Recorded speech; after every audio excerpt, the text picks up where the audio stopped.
Good evening. My research concerns horror films, and I would like you to take a moment to think about what first comes to your mind when I say horror films. Probably something like this. That makes sense. Horror monsters are designed to be visually striking, and scenes in horror films tend to be bloody and visceral in order to elicit strong emotions. But what if I told you that I once heard a story about a girl who got lost in the woods, and when she was found, she was mumbling something about a woman whose feet never touched the ground? Or a man who once had a dream that he could see someone through the wall, and he begged never to see that face outside of a dream. Or a woman who, upon seeing her newborn baby for the first time, covered her mouth in shock and screamed, "What have you done to its eyes?" These are not my descriptions. I've selected them from well-known horror films and thrillers.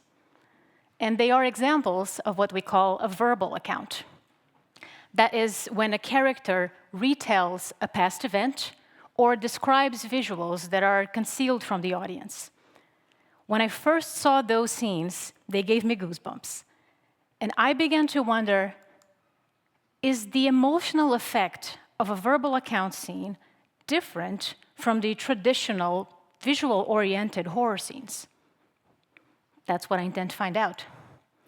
First, through a theoretical exploration that includes examining the concept of verbalization in film, as well as scene examples from different horror films in order to understand how they're constructed.